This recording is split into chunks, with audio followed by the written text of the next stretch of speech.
Welcome to Interfaith Community Sanctuary, old friends and new friends.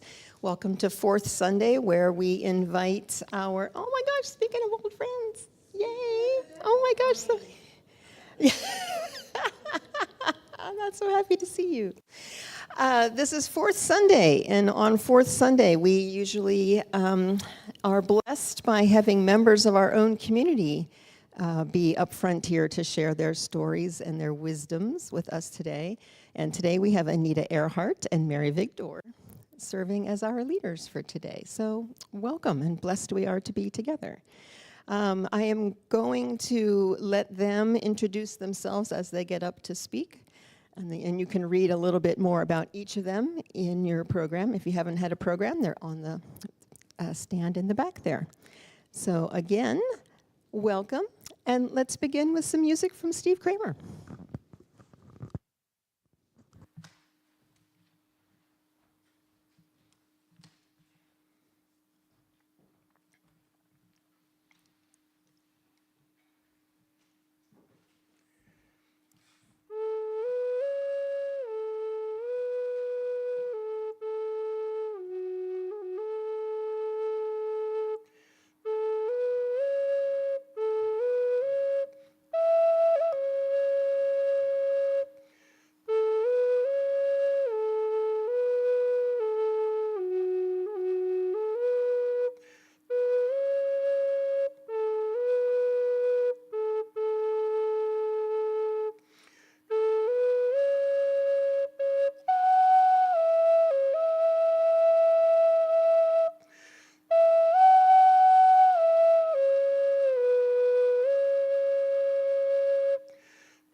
And good morning.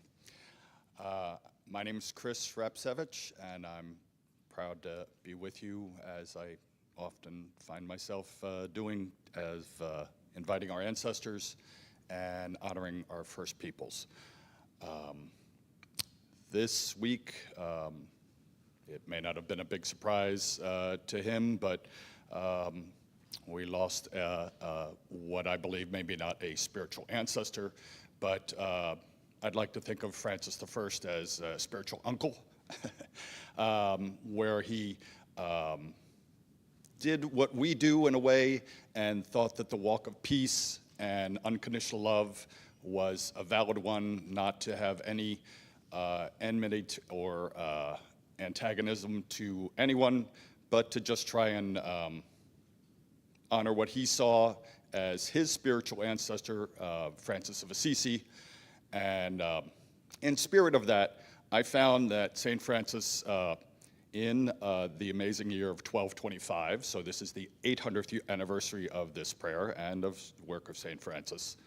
And I thought also because some years back we honored Francis's teaching, Francis of Assisi's teaching here, that I'd talk about and offer this as a way of inviting our ancestors. So I hope that you can think about anyone who had brought you to this place however that is, through whatever way that you want to honor those folks. So just think about those people in our hearts as I read this prayer. It is called the Canticle of the Sun, and it's going to call in different elements, and also I hope that we can honor our ancestors this way. Most high, all-powerful, good Lord, yours are the praises, the glory, the honor, and all the blessings. To you alone, Most High, do they belong, and no man is worthy to mention your name. Praise be to you, my Lord, with your other creatures, all other creatures, especially brother Sun, who is this day, and through whom you give us light. And he is beautiful and radiant with great splendor and bears a likeness to you, Most High One. Praise be to you, my Lord, through Sister Moon and the stars. In heaven you form them clear and precious and beautiful. Praise be to you, my Lord, through Brother Wind, and through the air, cloudy and serene, and every kind of weather through which you give sustenance to your creatures. Praise be to you, my Lord, through Sister Water, which is a very useful and humble and precious and chaste. Praise be to you, my Lord, through Brother Fire, through whom you light the night, and he is beautiful and playful and robust and strong. Praise be to you, my Lord, through Sister Mother Earth, who sustains us and governs us, and who produces varied fruits with colored flowers and herbs. Praise be to you, Lord, through those who give pardon for your love and bear infirmity and tribulation. Blessed are those who endure in peace, for by you, Most High, they shall be crowned. Praise be you, my Lord, through our sister bodily death, from whom no living man can escape. Woe to those who die in mortal sin. Blessed are those who death will find in your most holy will, for the second death shall do them no harm. Praise and bless my Lord, and give him thanks, and serve him with humility. Amen. I'd also like to have us call to mind the sacrifices, struggles, and many wonderful ways that our Native peoples have kept this land in trust for us many, many generations before other settlers reached this land. I'd like to think that this land that Interfaith Community Sanctuary stands on was used and held sacred by Native peoples of the Coast Salish tribe, and particularly the Duwamish tribe itself. Duwamish people, for reasons I don't understand, have not been recognized by the U.S. government, and we pray that that shall happen and that all shall be made right with Native peoples also. So I'd like to do one more prayer that our friend and spiritual sister, Siswinkle Laura Boucher, has taught us. And if we would take one moment to gather our breath, put a hand on our heart, and gather up all that is human and all different experiences and ways that we've come together today. And we're going to offer this up to the Creator and hope that in offering, he, she may return a gift to us. So again, taking a deep breath, gathering all of those things, and we're going to raise our hand up and say, "Oh," together, if you would. One deep breath. Oh. Blessed be. Thank you.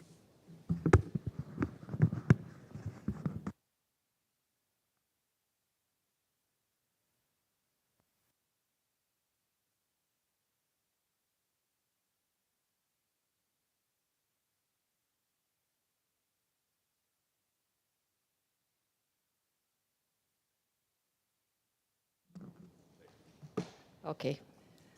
Oh, yeah, I can tell it's working. Okay. And beloved Bunny is here.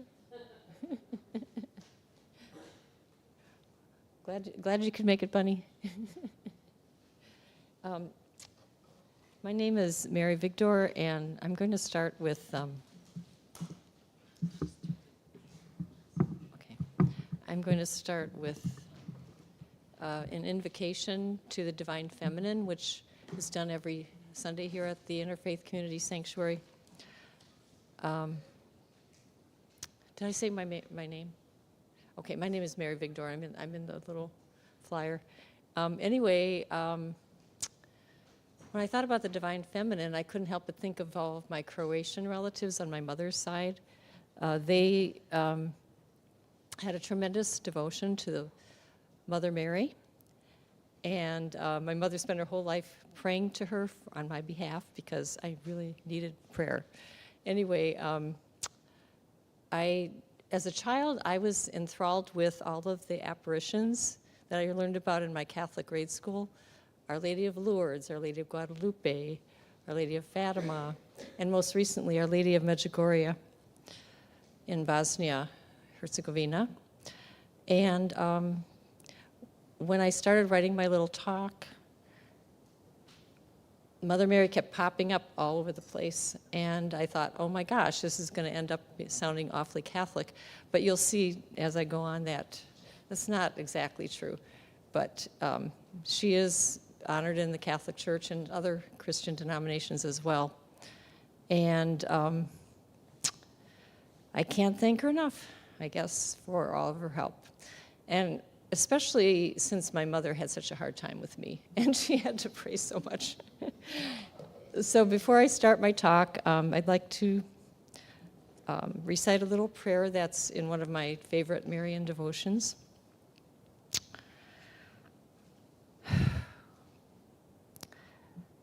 Dear Mother and Queen, let me become quite calm so that God's Spirit can fill me, and that I may understand what he wants to say to me as I meditate and pray. Give me that fineness of hearing which enables the heart to sense the approach of the beloved. Help me to hear God's inspiration and attune me to his wishes. Amen. Okay, now before I start, I just wanted to say that parts of my presentation are going to require a suspension of disbelief, but if you can't get there, that's okay. I'll understand. I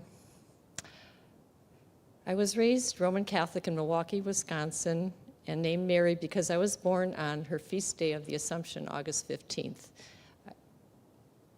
I had a very loving mother, but I had an abandonment episode when I was 19 months old when she left for a week to have my sister at St. Mary's Hospital. My mother had never left me, not even with my father, for any time until she suddenly disappeared. And I was left with my father's emotionally disturbed mother. A hypnotherapist in Santa Fe 25 years ago took me back to that time, and I relived the anger and sense of betrayal I felt when my mother returned holding a baby. As a child, I was often acting out this anger and mainly directed it at my mother. So a healing journey was needed, but I didn't start it in earnest until 1981. In that year, I was married to Steve Vigdor, a nuclear physicist and professor at Indiana University, with two bright and beautiful sons. The marriage was dying, as I was not healed enough emotionally to create a healthy relationship. Then one day, in June 1981, I felt a huge surge of positive energy filling me. I was confused and realized it felt like a female energy moving me forward somehow. I asked for a divorce that day and told my husband that he needed to marry a scientist. He was not happy about this. Besides, he said, there are not very many women scientists. I said, you will find one. The next day, I went with him to his office to practice typing, and by Friday, I had a job as undergraduate secretary in the Department of Spanish and Portuguese at Indiana University. Once upon a time, I was a Spanish teacher, so it was a good fit. I've never looked back. Steve did find a new wife with 2 PhDs in science, and they've been married for 38 years. Father Thomas Keating once wrote, did this fall down? Did I? Well, thank you. I don't know what I did. Thank you. Okay. Father Thomas Keating once wrote, "The dynamics that are present in the unconscious are secretly influencing our conduct all our life long, unless we begin the spiritual journey." In 1981, my spiritual journey had begun. Soon after turning my life upside down, I visited a shrine devoted to Mother Mary called Schoenstatt, west of Milwaukee. In their little chapel, modeled on the original in Germany, I felt the strong energy again, and this time it was centered on my throat. I later heard about chakras, and people told me the energy was trying to open the throat chakra. I later heard about, I'd always had bad sore throats as a child, and a Reiki healer in Santa Fe told me it could be the result of being poisoned in a past life. Who knows? Anyway, at the Marian Shrine, I also picked up some copies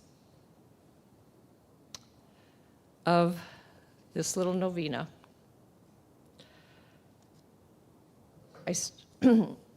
If you haven't heard of the word novena, it's a 9-day prayer said by many Catholics for specific intentions. I started saying prayers on my behalf and on behalf of others who needed healing. A Spanish teaching assistant, Paul Chandler, took a novena and started saying it for people and got good results, including a distance healing. And he wasn't even Catholic. In 1985, I decided to use the novena on my own behalf to get a new job. I was then hired as executive secretary of the Department of Theater and Drama. Soon afterwards, my office became a sanctuary for troubled souls. And instead of trying to fix things, I would talk to them about the novena. Most people of all religions or no religion liked the appealing photos of Father Joseph Kentenich, the founder of the Schoenstatt Marian movement, and then they would take a copy. Once a Jewish professor came into my office, heartbroken. He was denied tenure. He was in total despair. I told him about the novena, and he said, "But I'm Jewish." I said, "Well, Mary, the mother of Jesus, was also Jewish, and the founder of Schoenstatt had been a prisoner at Dachau." He took a copy of the novena, but I don't know what he did with it. Later I heard he ended up happily employed in Louisville taping books for the blind. Around the same time, in the mid-'80s, I began to hear about the apparitions of Mother Mary in Medjugorje, Bosnia-Herzegovina. Barbara Walters and Stone Phillips of ABC News did a segment on the healings and other happenings there for their show 2020. At least one of the seers out of 6 still has visions. Many of my Croatian relatives have visited there, and my cousin Philip told me of the healing miracles he witnessed. On our way to Croatia,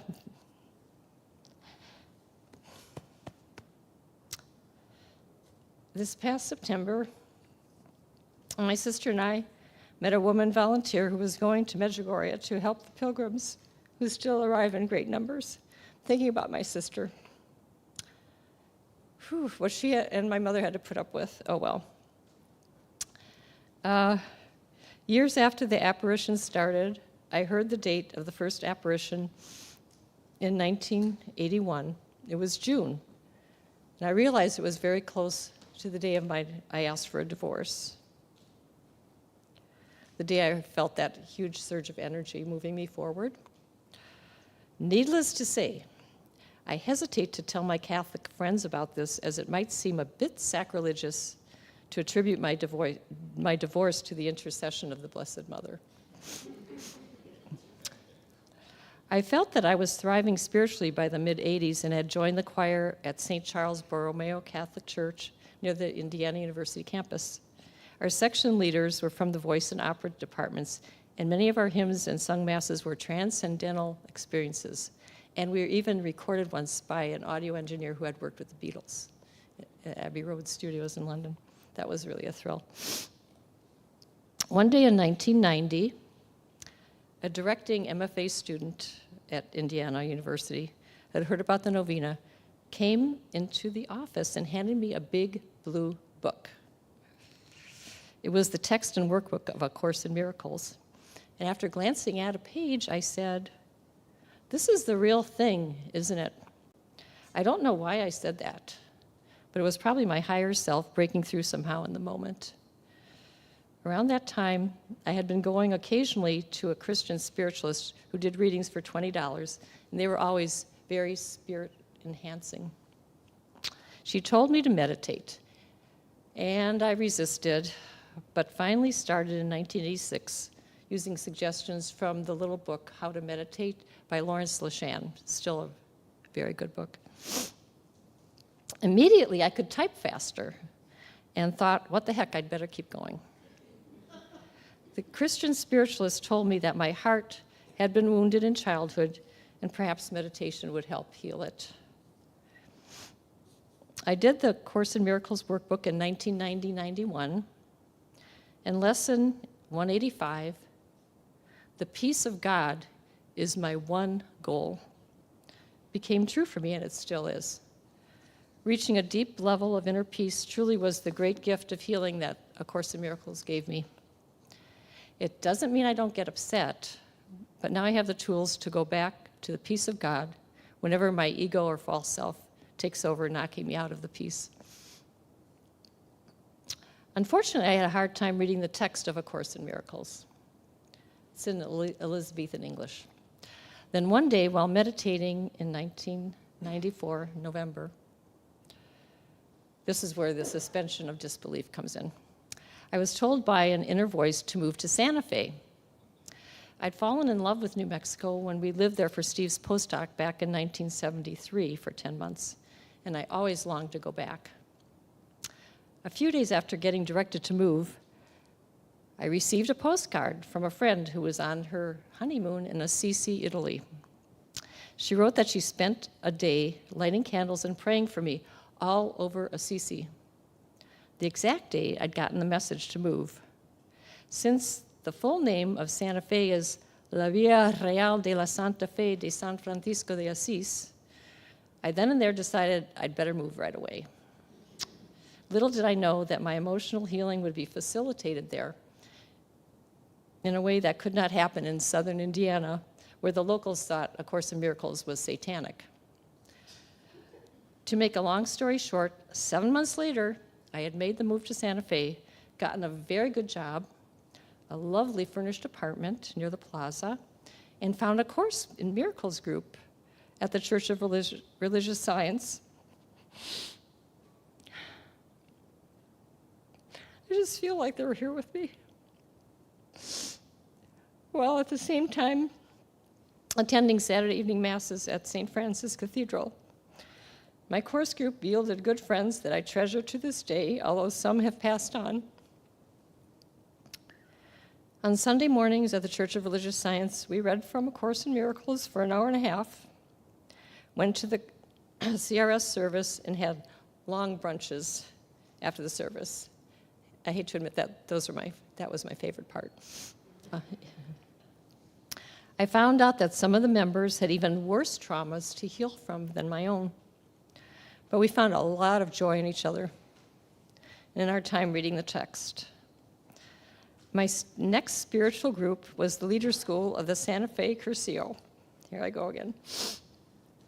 A Cursillo is a 3-day retreat at the end of which the participants have a profound experience of the Holy Spirit. People who do this retreat are Cursillistas, and we have 3 here today, Sue, Bunny, and Hope. Some of the course group members were appalled at my still attending Roman Catholic Masses, and now this Curcio group.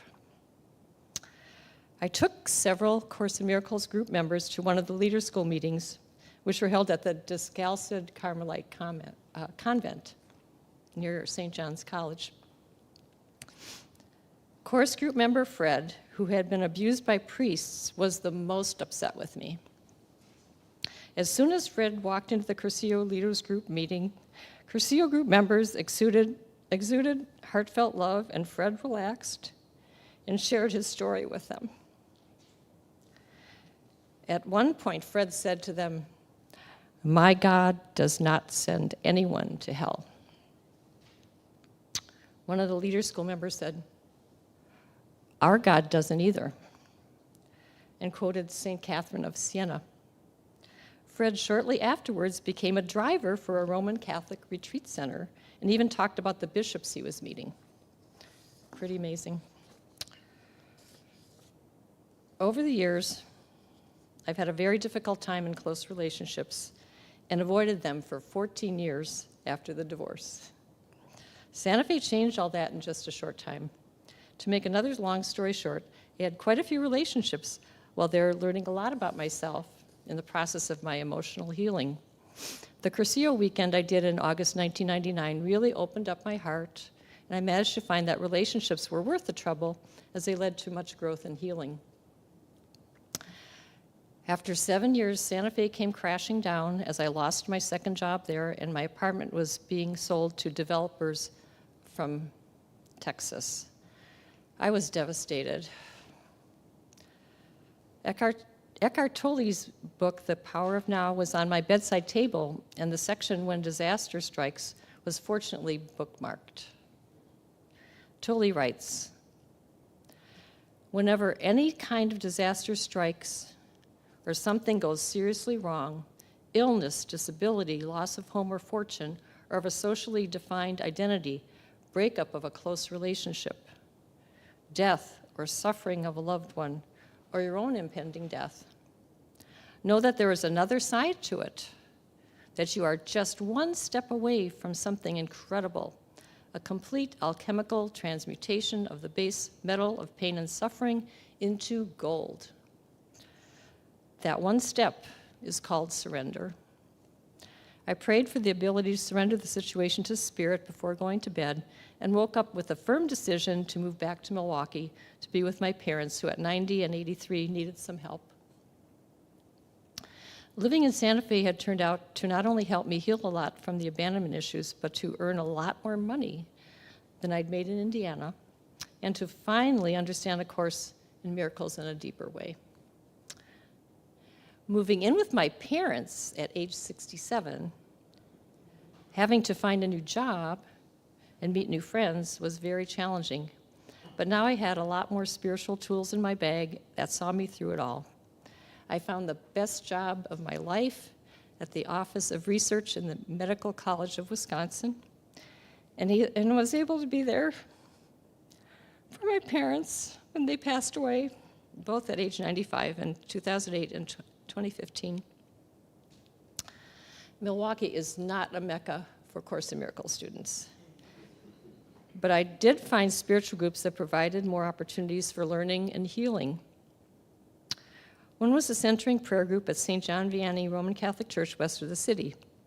Another was a group of Roman Catholic women, including some school sisters of St. Francis, who met monthly for a self-generated religious service and potluck. I eventually drifted away from being a formal Roman Catholic into Unitarian Universalism. At the UU Church, we had an excellent spiritual book club that was open to ideas from A Course in Miracles. We read books by authors like Eckhart Tolle and Gary Zukav. I continued to visit the Marian Shrine west of Milwaukee. My throat was no longer grabbed by that powerful energy, but I always did get guidance, including that moving to Seattle would happen someday. Both of my sons ended up moving here. As mentioned earlier, I dated a lot in Santa Fe. Each relationship taught me something, but only 2 lasted more than a few months. I began to view these relationships as learning experiences, which taught me something valuable. Finally, after 10 years in Milwaukee, I felt emotionally healthy enough to jump back into the dating pool. On the internet in 2013, the modern way, when I was 66, I met a 76-year-old retired professor of music composition from UW-Milwaukee.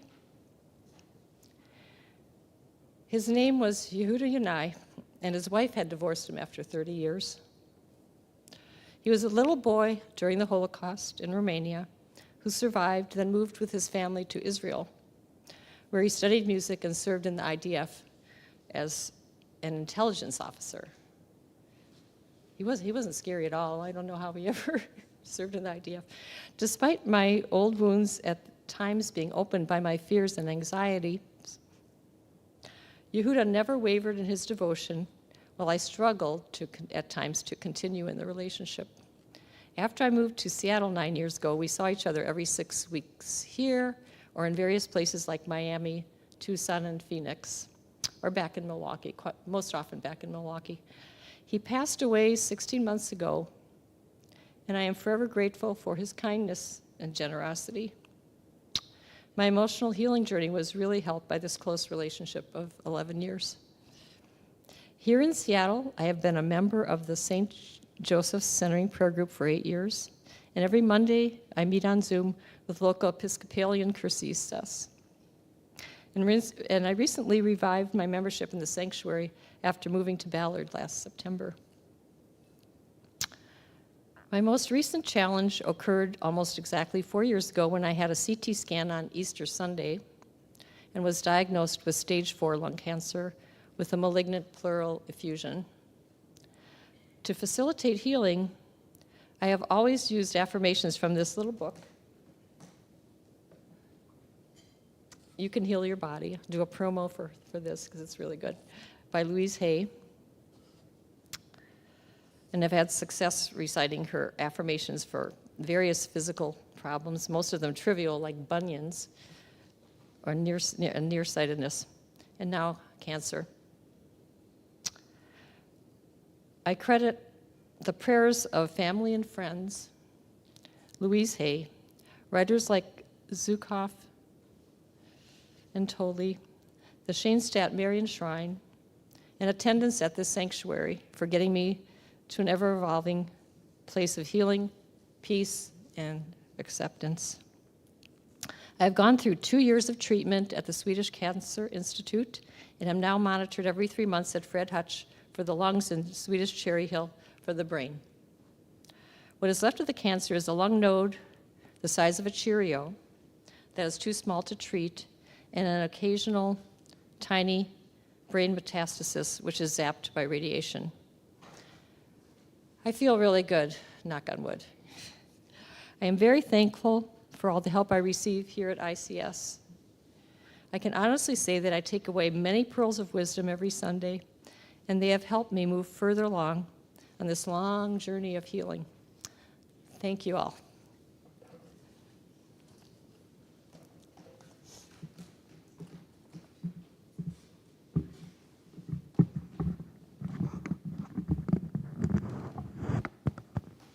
Thank you, Mary.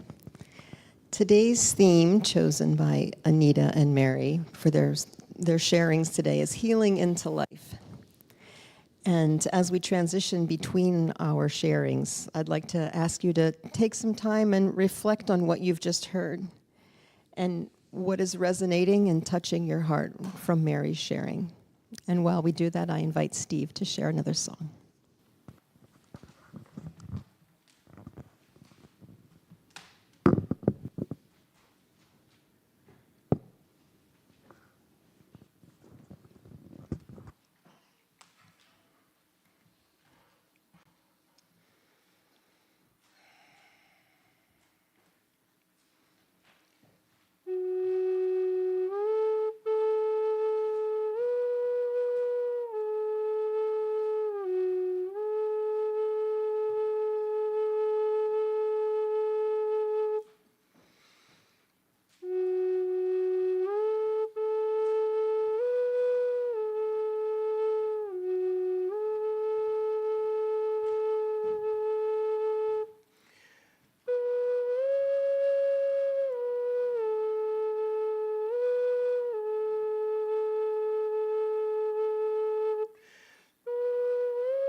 Can you hear me?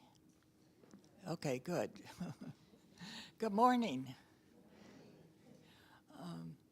It has been said that we are not human beings having a spiritual experience, but rather spiritual beings having a human experience. Several spiritual teachers have said that the purpose of this human experience is to unfold, to grow into who we were meant to be. And I want to share part of my spiritual journey. I grew up with very low self-esteem. I wasn't in touch with my feelings at all. I went to church, the Methodist church, but I didn't feel connected spiritually. I only went because my mother made us go. And in my 20s, I went to college. I also got married. Over time, I became more in touch with my feelings, and I began to get more confident. I began to understand, oh, that's what that feeling is. That's what anger is. That's what joy is. I had never even felt joy. I returned to college. My first degree was in political science. I returned to college and got a degree in nursing. When I was in my early 30s, the hospital that I worked for paid for me to attend a nursing conference in San Diego. I remember thinking, I've arrived. I'm married, I have 2 children. My work had enough confidence in me that they sent me to the conference. I thought I had everything I needed or wanted. When I was in California, I began to get sick. When I returned, it got worse. Over Memorial Day weekend, I got weaker and weaker, and I had a hard time walking or moving my legs. I couldn't open the refrigerator door.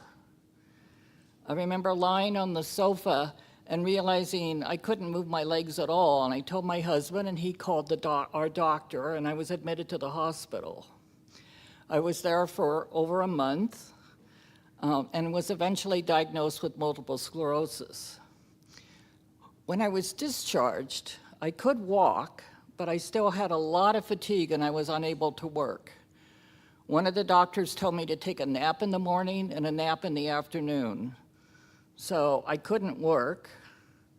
My children went to daycare, and I rested frequently, and I was depressed. I remember thinking, I'm not a wife, I'm not a mother, I'm not a nurse, I'm not anything. Then on the day after Mother's Day, that next May, my 9-year-old daughter was in a crosswalk and she was hit by a car. She died the next morning at Harborview. Then I was really depressed. A few weeks before that happened, I had seen an interview on TV with 2 men who were talking about healing. I thought, this is interesting. If I ever get any money, I'm going to check this out. When my daughter died, we did get some insurance money, and I used part of that money to connect with one of the men. He was a psychiatrist in Seattle, and it turned out he was very spiritual. As I worked with him, I began to realize that my entire sense of self-esteem was tied to being able to do things and to do things for other people. During this time, I also had one of my first intuitive experiences. I was at a bookstore, and a book was calling to me. I took it off the shelf and looked at it, put it back, took it off the shelf again, looked at it some more, but I didn't buy it. The next appointment with a psychiatrist, he suggested that I might want to get that same book. So I thought, I guess I'm getting it. The book was Who Dies by Stephen Levine, which is a book about death from the Buddhist perspective.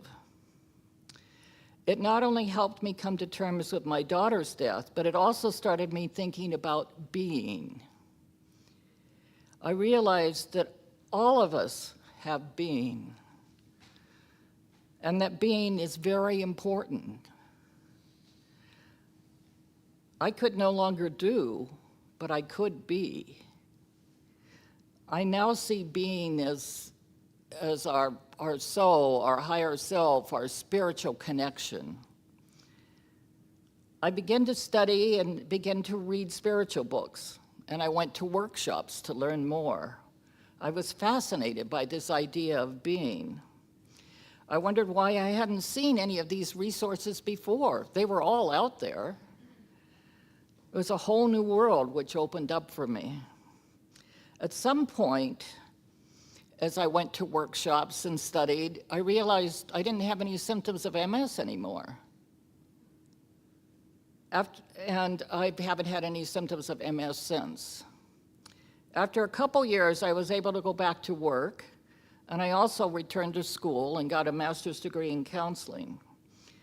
And I began at that time to focus on doing from the place of being.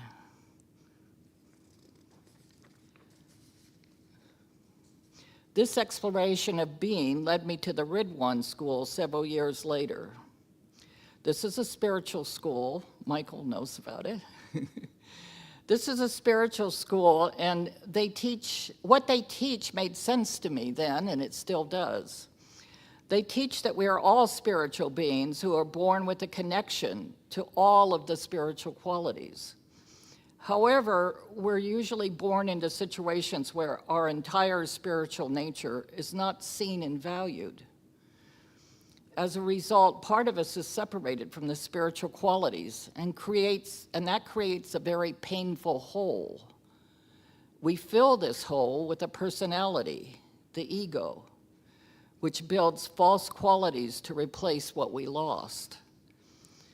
In the school, we spent time learning about the qualities, the spiritual qualities, and also about our each own unique personality. We work to diminish our egos and connect more and more to the source. We begin to unfold. This unfoldment does not happen suddenly. It takes time. Fortunately, it's not like a cartoon that I saw recently. It showed Noah's Ark in the background floating on the ocean. In the foreground, on a rock sticking out of the water, were two dinosaurs. One of the dinosaurs turned to the other and said, "Oh crap, was that this morning?" They had missed their opportunity. Luckily, we get lots of opportunities. Stephanie Downick in Seeking the Sacred says, transforming, we do not become different people. We may see things differently. We probably will. We may make quite different decisions and use different values as our guides. But rather than becoming different, we become more freely ourselves, and we can't go back. John Davis says, when consciousness is open to being, it is authentic. A soul that is more open will experience pleasure, love, and lightness more fully. It will experience grief, loss, and pain more fully as well. When the soul is more open and refined, there is less struggle or need to control the flow of reality. A soul that is more fluid and receptive experiences fully whatever is present. The life of the human being comes to be seen in its magnificence, richness, and mystery. Opening ourselves to the outflow of being is really being opening to itself. Even the simplest things are spiritual. Hanging out with friends, touching a leaf, making love, gazing at the horizon. The ordinary reveals the extraordinary. We are at home in our lives. In one of my early workshop experiences at an Elizabeth Kubler-Ross workshop, I saw a framed quote. I bought it, and I have it hanging in my office or a room in my house ever since. It is from the children's book, The Velveteen Rabbit, by Marjorie Williams. Real isn't how you're made, said the skin horse. It's a thing that happens to you. When a child loves you for a long time, not just to play, but really loves you, then you become real. Does it hurt? Asked the rabbit. Sometimes, said the skin horse, for he was always truthful. When you are real, you don't mind being hurt. Does it happen all at once, like being wound up, he asked, or bit by bit? It doesn't happen all at once, said the skin horse. You become. It takes a long time. That's why it doesn't often happen to people who break easily or have sharp edges or have to be carefully kept. Generally, by the time you're real, most of your hair has been loved off and your eyes drop out and you get loose in the joints and very shabby. But these things don't matter at all, because once you are real, you can't be ugly, except to people who don't understand. So I'd like to lead us in a prayer. And what I'm going to do is I'm going to say a line and then have you each repeat the line. And it would be helpful if you actually say this to the person next to you. So if you can kind of turn to somebody, I don't know if we have the right number, but if we could kind of turn toward people, and I'm going to say lines, and then have you repeat it.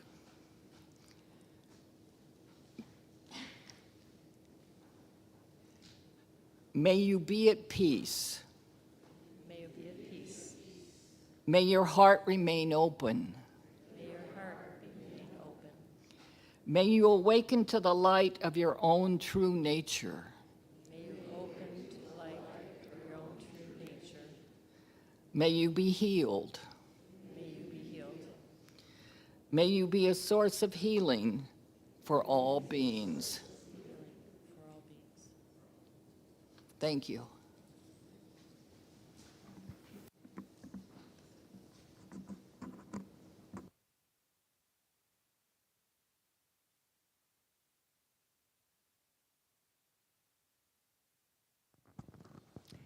Thank you, Anita. And again, I would like to invite us to take a moment to reflect on what your heart has heard in Anita's sharing and Mary's sharing. And Steve, do you have another song you could offer with as we do that? Thank you.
Thank you, Steve.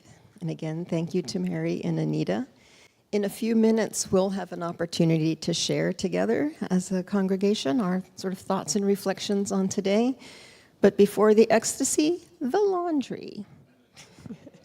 There are many ways to give to support our community, either through song or sharing on a Sunday. Many give their time to take care of our gardens, take care of our building, take care of each other. But we still need cold, hard cash. Unfortunately, if we could pay for the electricity with a song from Steve, we would do it. But unfortunately, they do prefer an electronic bank transfer. So for those of you who are so moved today, I'll pass the plate around if you are able to share, or you can also go online to Interfaith Community Sanctuary and donate that way as well. Any offerings are welcome. As the plate goes around, this is also a chance to talk about upcoming gatherings. I want to, in particular, invite you to next Sunday's gathering, which is our first Sunday, our Honoring Our Guest Sunday, and we will be blessed with the presence of our long friend, Dr. Father Centurio, who is visiting from the Archdiocese of Tororo, Uganda. Yes, exactly. He is in the Northwest visiting us and friends for the next few weeks, and so we are blessed to have him delivering our sermon next Sunday. Following next Sunday's service, we also have our monthly guiding council meeting, so all members are welcome to attend that after service. Are there any other gatherings that anyone wants to mention? All of our regular offerings, and there are many, are online. A few of them are in your program as well, and in our weekly newsletter. Any other offerings people want to highlight?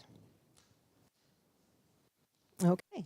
Any other general announcements anyone wants to offer? You're an easy group today. Easy group today. All right. Well, at this point, we will say goodbye to our friends.